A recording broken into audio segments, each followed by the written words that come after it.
قرآن پاک میں جا بجا نماز سے متعلق نماز قائم کرنے کا حکم ہے، برائے مہربانی نماز پڑھنے اور نماز قائم کرنے کی فرق کی وضاحت فرما دیں۔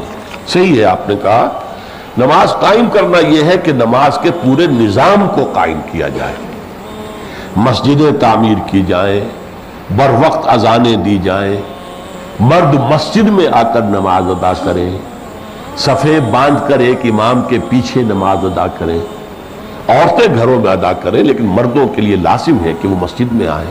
یہ نظام ہے، اس کا اوقات کا نظام ہے، اس کے لیے مسجدوں کی تعمیر ہے۔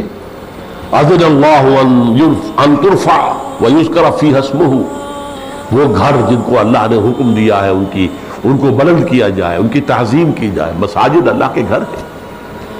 ایک حدیث میں آتا ہے کہ یہ جو تم زمین پر بیٹھ کے آسمان میں تاروں کو دیکھتے ہو، ایسے ہی آسمان والے اس زمین کے اندر مسجدوں کو دیکھتے ہیں۔ یہ مسجدیں چمکتی ہیں، یہ تاروں کی طرح روشن ہوتی ہیں، اس لیے کہ ان میں اللہ کا ذکر ہو رہا ہے، اللہ کا نام لیا جا رہا ہے، تسبیح و تحمید ہو رہی ہے، رکوع و سجود ہو رہا ہے۔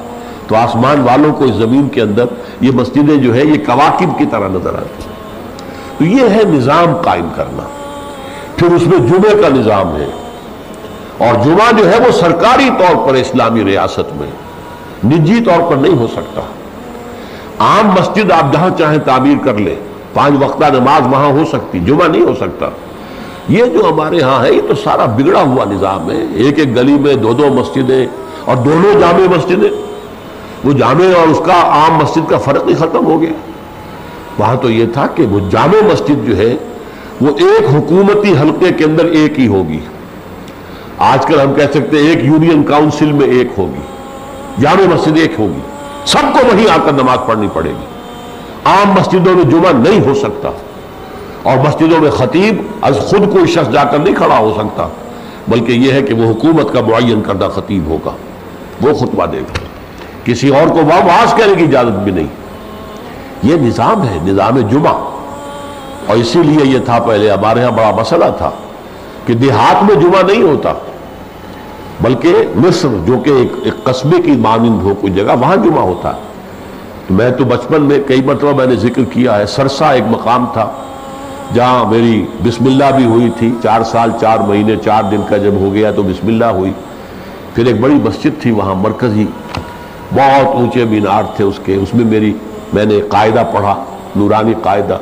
اور جمعے کے روز کیا ہوتا تھا، صبح ہی سے آس پاس کے دیہات سے لوگ اونٹوں کے اوپر، صحرائی علاقہ تھا، سفید شفاف کپڑے پہنے ہوئے، ارائی قوم وہاں آباد تھی زیادہ، ارائی، وہاں وہ پچادے کہلاتے تھے، اونٹوں کے اوپر چلے آ رہے ہیں، اور صبح ہی سے مسجدیں آباد ہو جاتی تھی۔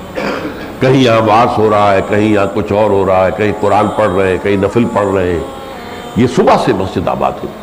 پھر جو ہے جمعہ ہوتا تھا، اذان ہوتی تھی۔ تو یہ گویا کہ معلوم ہوتا تھا کہ یہ ایک مرکزی جگہ ہے اس آبادی کے اندر، اس علاقے کے اندر۔ تو یہ ہے در حقیقت نظام جماعت، نظام نماز، اس کے مختلف تقاضے ہیں۔